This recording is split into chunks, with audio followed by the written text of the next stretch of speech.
오늘 이 시간 하나님께서 우리에게 주시는 말씀은 사도행전 5장 27절에서 32절까지의 말씀입니다. 제가 봉독할 때에 살아계신 하나님 아버지 음성을 다 들으실 수 있기를 소원합니다. 그들이 사도들을 의회에 데려다 세워놓자 대제사장이 이렇게 신문하였다. 예수의 이름으로는 가르치지 말라고 단단히 일러두었는데도 당신들은 어쩌자고 온 예루살렘에다 당신네 교를 퍼뜨리는 거요. 예수의 피에 대한 책임을 우리에게 뒤집어 씌울 작정이요? 베드로와 사도들은 이렇게 대답하였다. 사람에게 복종하는 것보다 오히려 하나님께 복종해야 하지 않겠습니까? 우리 조상들의 하나님께서는 여러분들이 나무에 매달아 죽인 예수를 다시 살리셨습니다. 그리고 하나님께서는 그분을 지도자와 구세주로 세워 당신의 오른편에 높이 올리셔서 이스라엘을 회개시키고 죄를 용서받게 하셨습니다. 우리는 이 모든 일의 증인입니다. 하나님께서 당신에게 복종하는 사람들에게 주신 성령도 그 증인이십니다. 아멘. 하나님께서 이 말씀을 통하여 우리에게 은혜 주시기를 원합니다. 사람 앞인가 하나님 앞인가 라는 제목으로 주신 말씀의 은혜를 나누고 싶습니다. 예수님의 부활이 역사적인 사실인지 아닌지, 또 그것이 믿을 만한 것인지 그렇지 못한 것인지, 이런 것에 관한 것은 오늘의 우리뿐 아니라 사도들이 예수님의 부활을 증언하던 시대에도 마찬가지로 거론되던 것이었습니다.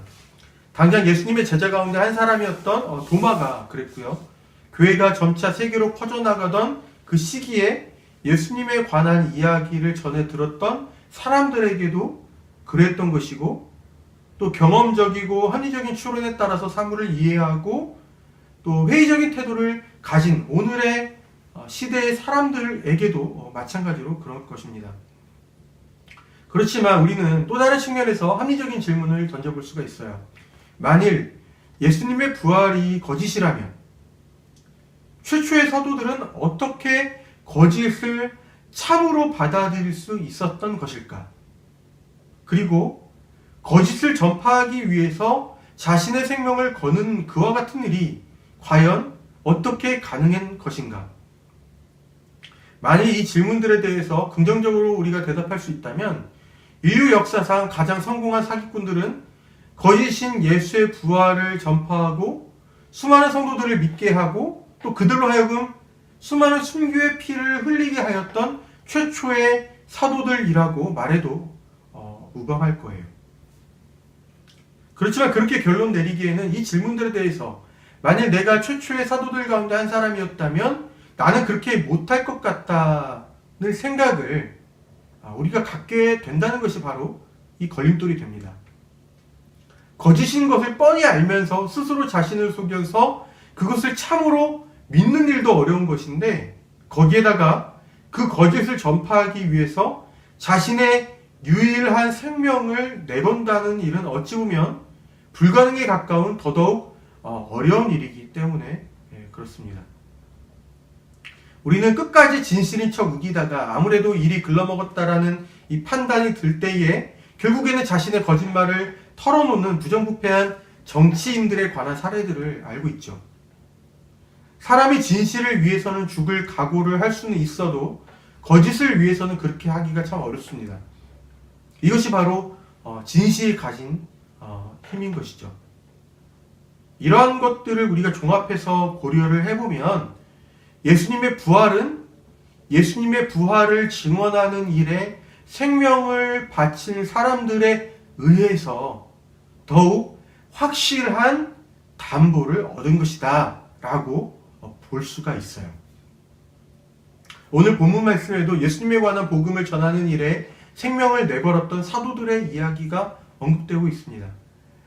이 사람들은 복음을 전하다가 옥에 갇혔는데 오늘 본문 말씀의 내용은 이 사람들이 기적을 통해서 옥에서 탈출하게 되었음에도 불구하고 오히려 더 대담하게 복음을 전했던 사도들이 다시 붙잡혀서 신문을 받는 장면을 소개합니다. 보통의 사람이라면 복음 전하던 일 때문에 불법적으로 옥에 갇히게 되고 옥에서 기적적으로 풀려나게 되면 옥에서 풀려나게 되는 거죠. 합법적으로 복음 전하던 일을 그만두거나 얼마간 중단할 것인데 이 사도들은 그러한 공식적인 절차를 통해서 출감하게 된 것도 아니고 기적을 통해서 성서의 증언대로 따지자면 천사를 통해서 그 기적을 경험한 것인데 이 기적을 통해서 옥에서 탈출하게 된 것임에도 불구하고 그 지역에서 도망치거나 아니면 적어도 복음 전하던 일을 잠시라도 중단하거나 하지 않고 오히려 더 많은 사람들이 볼 수 있는 성전에서 그 일을 하죠. 이와 같은 사도들의 이 행동들을 보면 자신들이 전하는 복음에 대해서 이들이 가지고 있던 그 확신이 얼마나 강한 것이었는지를 우리가 다시금 엿볼 수가 있습니다. 이 사람들의 그러한 행동은 그들이 전하는 복음을 진실로 믿고 있었다라는 것을 우리가 전제하지 않고서는 도무지 이해하기가 어려운 행동이죠. 사도들은 성전의 감옥에 갇혔습니다. 사도들을 불법적으로 성전의 감옥에 가둘 만한 권력을 가진 사람은 아무래도 유대 사회의 고위 계층이라고 볼 수가 있어요. 성서는 그들이 대제사장과 사두개파 사람들이라고 말하고 있는데 특히 이 가운데 대제사장은 예수님을 잡을 때에도 관여했던 아주 주요 인사였습니다. 대제사장이 잡혀온 사도들이 신문하면서 이렇게 말합니다. 예수의 이름으로 가르치지 말라고 일러두었는데 당신들은 어쩌자고 온 예루살렘에다가 당신의 교를 퍼뜨리는 거요. 예수의 피에 대한 책임을 우리에게 뒤집어 씌울 작정이요. 우리는 여기서 사도들이 이 복음 전파하는 것을 불편하게 여기는 이 대제사장들의 이 무리들의 속내를 확인할 수가 있어요. 그것은 이들이 사도들의 복음 전파를 자신들이 예수께 행했던 범죄를 고발하는 것으로 받아들였다라는 것입니다. 어쩌면 그때까지도 대제사장의 무리들은 자신들이 예수께 행했던 일이 아주 정당한 것이었다라고 여기고 있었을지도 몰라요. 그래서 그들은 예수가 저주받은 십자가에서의 처형을 받아 마땅했다라고 확신하고 있었을지도 모릅니다. 하지만 예수가 다시 살아났다고 전하는 이 사도들의 가르침은 자신들이 예수께 행했던 일이 사실은 부적절한 일이었으며 판단 착오였음을 드러내는 것이기 때문에 대제사장의 무리로서는 어떻게든 사도들의 입을 틀어 막아야 했던 것이죠. 우리는 붙잡혀온 사도들이 그들을 신문하는 대제사장에게 하는 답변을 통해서 심판받는 자와 심판하는 자의 위치가 사실상 역전되고 있다는 것을 알게 됩니다. 사도들이 이렇게 말하죠. 사람에게 복종하는 것보다 오히려 하나님께 복종하는 것이 마땅한 것이 아닙니까? 우리 조상들의 하나님께서는 여러분들이 나무에 매달아 죽인 예수를 다시 살리셨습니다. 그리고 하나님께서는 그분을 지도자와 구세주로 세워 당신의 오른편에 높이 올리셔서 이스라엘을 회개시키고 죄를 용서받게 하셨습니다. 30절과 31절은 사도들이 전했던 복음에 아마도 포함되었을 내용의 일부일 거예요. 대제사장과 그의 무리들은 예수님을 나무에 매달아 죽인 잔본인들이었지만 하나님께서는 죽임당한 예수님을 다시 살리셨습니다. 이 말은 대제사장과 그의 무리들이 예수께 행한 일이 사실은 하나님께 대하여 반대되는 일을 행한 것이라는 사도들의 판정입니다. 게다가 하나님께서 예수님을 지도자와 구세주로 세워서 당신의 오른편에 높이 올리셨다라는 말은 대제사장과 그의 무리들이 그들의 왕으로 인정하지 않은 이 예수님을 도리어 하나님께서는 왕으로 인정하셨다라는 말이기 때문에 대제사장과 그의 무리들에게 예수님을 왕으로 인정하지 않고 도리어 죽게 만든 죄가 있음을 선고하는 것이죠. 그러니까 사도들은 대제사장의 신문을 받는 입장이면서 도리어 대제사장이 지은 죄를 두 가지로, 그러니까 하나는 예수님을 왕으로 인정하지 않은 죄, 다른 하나는 예수님을 죽게 한 죄로 판정하고 있는 셈입니다. 대제사장과 그의 무리들은 이 두 가지 죄목에서 하나님의 편이 아닌 반대편에서 행했다라고 보는 것이죠. 우리는 대제사장과 그의 무리들이 어째서 예수님을 모함하고 죽일 모의를 해서 마침내 십자가에서 죽게 하였는지를 짐작하고 있습니다. 그들은 유대 사회에서 자신들이 지닌 지배권을 예수께서 흔들어 버렸다라고 생각을 했어요.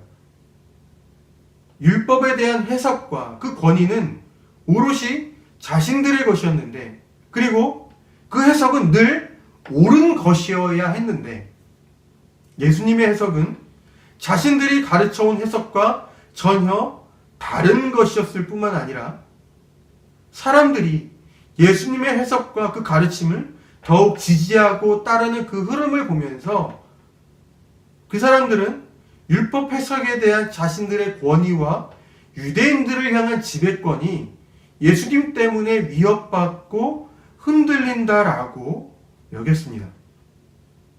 사람들에게 율법을 해석해주면서 율법을 지켜서 행하는 것이 곧 하나님을 인정하는 것이고 하나님께 순종하는 것이다 라고 가르치던 사람들이 정작 자기의 기득권이 위협을 받을 때에는 자기의 기득권을 지키기 위해서 수단과 방법을 가리지 않았던 모습을 보여준 것이 바로 이 예수님을 죽일 사건이고, 오늘 본문에서처럼 사도들을 불법적으로 잡아다가 신문하는 것이죠. 사도들이 대제사장에게 말합니다. 사람에게 복종하는 것보다 오히려 하나님께 복종해야 하지 않겠습니까? 어떤 의미에서 그 말은 대제사장이 사람들에게 늘 해왔던 말이기도 하고 그들이 가르치는 그 가르침의 정당한 근거이기도 했어요. 하지만 사도들의 입을 통해서 지금 그 말을 듣는 대제사장이야말로 정작 자신은 지키지 않았던 사람임을 이 사도들에 의해서 판정받고 있는 셈입니다. 사도들이 만일 자신들의 안위를 생각했다면 그들은 자신들의 생명을 걸 만큼 진실이라고 믿고 있던 예수님의 부활과 그분에 관한 복음을 가르치는 일을 중단했겠죠. 자기 생명을 생각했다면, 안위를 생각을 했다면. 왜냐하면 그 일 때문에 육체적인 고난과 고통을 입었기 때문이죠. 하지만 중단하지 않고 오히려 당당하게 전하는 것이 하나님께서 기대하시는 일이라는 것을 이들은 알고 있었기 때문에 그들은 더욱 담대하게 복음을 전파할 수 있었던 것입니다. 본문 말씀에서 사도들과 대제사장은 극명한 대조를 보여줘요. 사도들은 하나님 앞에서 사는 사람으로 보이고 대제사장은 사람 앞에서 사는 사람처럼 보입니다. 사도들은 복음 전하는 일로 인해서 겪는 이 고난에도 불구하고 당당하게 복음을 전했죠. 하지만 대제사장은 자신들의 행동을 죄로 판정하고 그것이 널리 드러나는 것을 두려워해서 사도들의 입을 틀어 막으려고 했습니다. 사도들은 하나님 앞에서 바른 길을 가고자 고난도 불사했지만 대제사장은 자신의 것을 지키기 위해서 사도들을 억압했습니다. 사람 앞에서 사는 사람이 될 것인가 아니면 하나님 앞에서 사는 사람이 될 것인가 하는 질문은 수시로 우리를 찾아와서 답변을 요구합니다.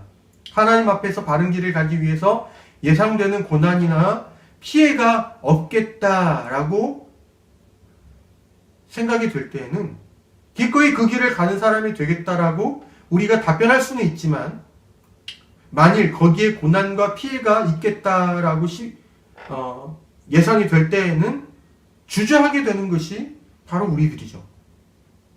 사실은 확실한 믿음을 갖고 있는 사람이라고 하더라도 그러한 때에 하나님 앞에서 바른 길을 가는 사람이 되는 것, 그것이 사실은 쉬운 일은 아닙니다. 내 감각기관을 통해서 들어오는 정보와 내 이성과 경험을 통해서 예측하는 앞날의 내용이 아무래도 하나님 앞에서 바른 길을 가는 쪽이 고달프고 손해를 보고 힘들 것 같다라고 말을 해올 때 우리가 그 채널만 시청을 하면 누구나 하나님 앞에서 사는 쪽을 택하기가 어렵습니다. 그때는 다른 채널로 돌려야 해요. 하나님께서 사람에게 주신 성령께로 말이죠. 32절이 바로 그 말씀을 하는 거예요. 사람이 자신 안에 계시는 성령님에게로 채널을 돌릴 때에 비로소 하나님께 복종할 수 있다라고 말이죠. 사람이 하나님 앞에서 사는 사람이 되려면 자기 안에 계시는 성령님께 주목해야 한다라는 것입니다. 오늘날 교회가 하나님 앞에서 사는 삶을 교회 안에서의 삶으로 또 종교적인 행위로 이 축소시키는 것은 하나님을 온 세상과 온 우주의 하나님이 아닌 교회의 하나님으로 하나님의 통치 영역을 축소시키는 것과 다르지 않습니다. 하나님은 모든 영역에서 하나님 앞에서 바르게 사는 이 사람을 찾고 계시고 또 기대하고 계십니다. 그렇기 때문에 저는 하나님 앞에서 사는 사람이 된다라는 것이 종교적인 영역이나 종교적인 어떤 그 행위에만 국한된다라고 생각하지 않아요.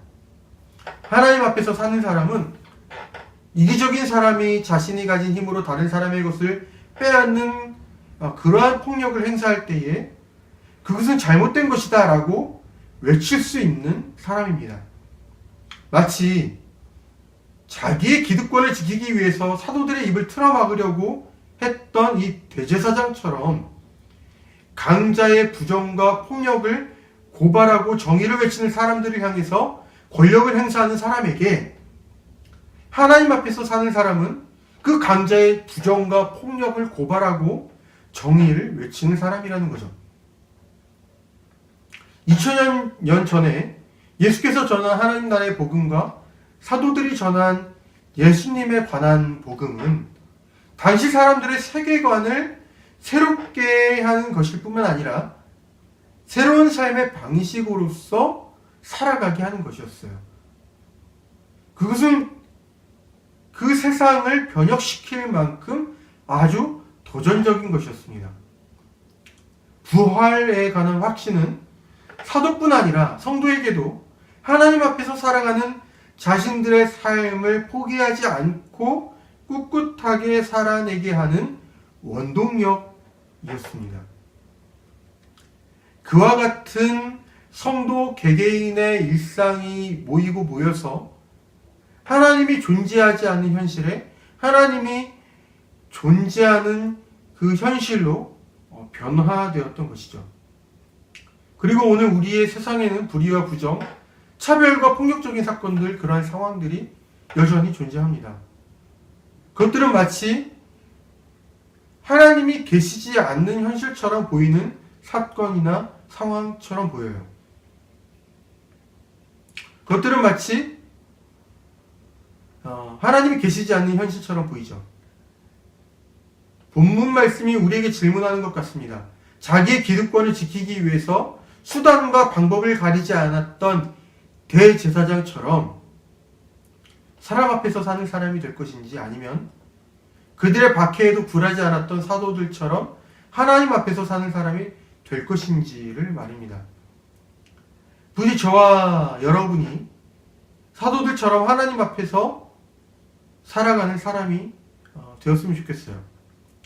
이 시대에 마치 하나님이 아니 계신 것처럼 여겨지는 사건과 그 상황 안에서 하나님 앞에서 살아가는 사람으로서 서 있을 수 있기를 빕니다. 그리고 우리 안에 내주하시는 성령께서 더욱 우리 안에 충만하시기를 더불어 빕니다. 기도하겠습니다. 주님, 부활에 대한 확신을 날마다 저희에게 새롭게 일깨워 주시고 세상에 대한 저희의 판단보다 저희 안에 내주하시는 성령님의 말씀을 더 신뢰하게 하여 주십시오. 사람 앞에서 사는 사람이 아니라 하나님 앞에서 사는 사람으로서 살게 하셔서 하나님 없이 계시는 것처럼 보이는 상황 속에서 하나님의 존재가 드러나는 일에 저희가 사용되게 하여 주십시오. 죽음을 무력하게 하시고 부활의 현실이 있음을 모든 사람에게 증명하시고 보여주신 예수님의 이름으로 기도합니다. 아멘.